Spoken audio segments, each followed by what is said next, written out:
Hi everyone, my name's Pan. Welcome to another edition of Bluebird Corner, the Cardiff City Fans podcast. So today we'll look forward to City's next League One game away to Leyton Orient this Saturday. It's a 3 p.m. kickoff. Just under 2,000 City fans travelling to London. But we'll also give you a transfer update. So the latest news from City that we've heard is that two City players who've been first team players in the past will be leaving in the next 2-3 weeks. The first is Ethan Hovarth, the goalkeeper, USA international, has been on loan at Sheffield Wednesday and returned in the last few days to City. Now, Hovarth is desperate to get into the USA squad for the World Cup this June.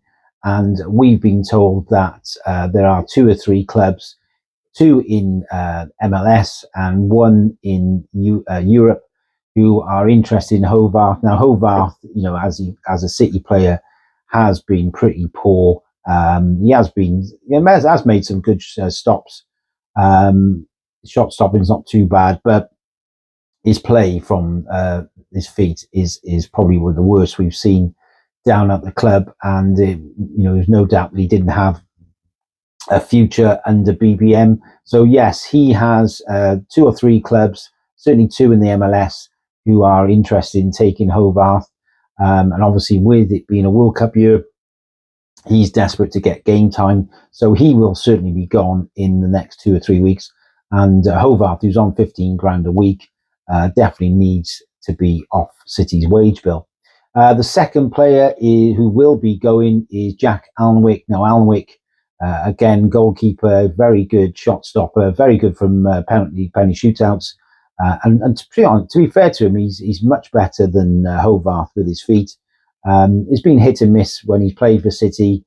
And, he's had a sort of a long career with a number of clubs. He's played for about 9 different clubs, including Newcastle United and Rangers in the past, made over 50 appearances for City. Definitely rated, I think, above Hovarth, but he is definitely number 3 goalkeeper City behind Matthew Turner and obviously Nathan Trott's number 1. Alnwick now at the stage of his career where he wants to be playing first team football, and a number of clubs in League 2 and the bottom end of the Scottish Premier League are interested in him. Certainly there's been 2 or 3 Premier League clubs in Scotland who may want to take him back. I know Dundee United be mentioned, but they are not someone who I don't think are looking to take him. But the issue really with a lot of these clubs, and as I said, they're lower end, sort of mid-table League 2 and lower end Scottish Premier League, is the salary, because Alnwick's on 7.5 grand a week, and that's a huge salary to pay for these clubs. So that could be an issue salary-wise, but I think Alnwick, he could be prepared to be a third choice keeper for a championship club. But my understanding is that, he'd be looking for first team football, and we're expecting him to leave in the January transfer window. Now, City take on Leyton Orient, or Orient as I know them from my day as supporting the City. Always remember, I think it was one of my first games actually in the early 80s, and always remember their famous kit from that period of time, and sort of always looked out for their results. But yeah, I always called them the Orient. So yeah, it's a 3 p.m. kickoff this Saturday. City have played Orient 84 times, won 36 times, drawn 25. And obviously the last time we played them was that incredible game last October, where, as you remember, City at one stage were losing that game 3-2. Ballard, their striker, scored a wonder goal, but we came back to win that 4-3 to stop the rot. I think it had been 3 consecutive home defeats. So it was a really good game. And to be fair, I mean, of all the teams City fans have seen down at the Cardiff City Stadium, I think we put them, Leyton Orient, in the top 3 of sides we've seen, alongside the likes of Bradford City, etc. So credit to Orient in terms of their performance in October. But they are on a really bad run, and we'll talk about that later. So as regards to City players, ex-City and Leyton Orient players, play for both sides, there are quite a few. There's Paul Brazier, Paul Went, who would a few of our older fans would remember, Jack Simpson, Darren Pearce, Ebo Adams, Kevin Nugent from my era, Leo Fortune West, Ryan Wintle, Josh Lowe, and Tom James. And some famous past players for Leyton Orient, because Leyton Orient changed their name, I believe it was 1987 from Orient to Leyton Orient. And some of the players, famous players for them, would be Laurie Cunningham, the striker who went on to have a career at Real Madrid. And Harry Kane was actually on loan there. Joby McAnuff, the former City player. And Tommy Johnson is rated one of their all-time great players, as is Peter Allen, a bit like Phil Dwyer for us, with the most appearances for Leyton Orient. So, as I said, the O's are in pretty poor form at the moment. They've only won 2 of 7 games in December, and their recent game, well, their last game actually was New Year's Day at home to Wimbledon. They lost 3-1. The game against Stevenage was postponed. So they've only had 1 game so far this year. And Richie Wellens, the manager, has done really well since joining the club in 2022. He took over when they were 4th from bottom of League Two, took them to promotion the following year, finished 11th in his first season in League One, and then got them to the playoffs last season. And I tipped them actually to be in the top 6 this season, and that's looking like a poor prediction because they're currently 18th. They're on a really bad run.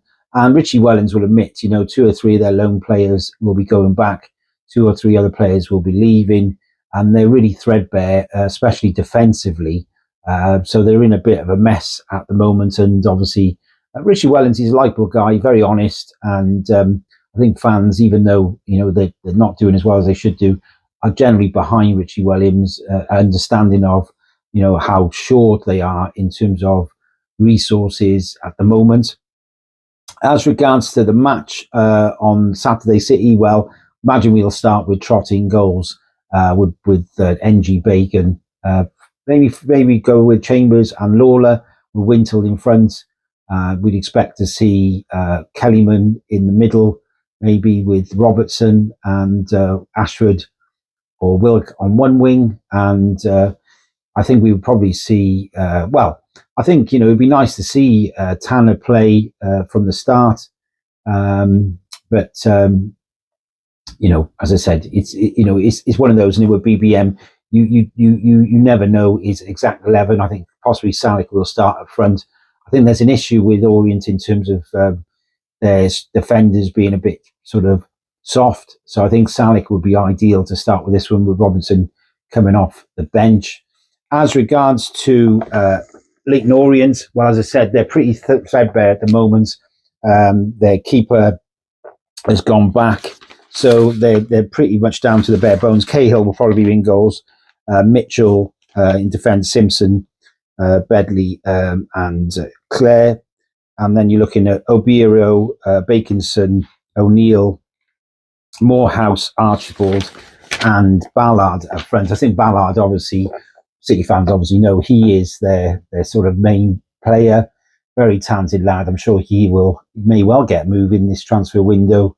But as I said, the O's are in a pretty bad state at present. As regards to prediction, well, I think City should win this game quite comfortably. I think it'll be a 3-1 win. I would normally say that to go into Leyton Orient would be a really difficult place to go. But under their present predicament with, as I said, they need probably 3 defenders, Richie Wellens said, and a goalkeeper. Whether they're going to get any of those in such a sort of space of time for the game on Saturday, I think they have to be registered by lunchtime tomorrow. So maybe they'll bring in a new addition because they are so short in defence. I think on their last game against Wimbledon, their right back was not just substituted, the substitute was substituted as well. So, yeah, they have got a few issues. As I said, young goalkeeper in Cahill. They definitely need some new players. And I think it's a great time for City to play them. So I'd expect us to win this game. It'd be great to hear what you think, especially about the transfer news about Hovarth and Alnwick. What do you feel about those 2 players? Would you be happy for those 2 players to go? And we're doing another podcast tomorrow about, as I said, an attacking midfield player that City are also watching, and we'll do a little podcast on that as well. So yeah, thanks very much for watching Bluebird Corner, and we'll see you soon. Take care.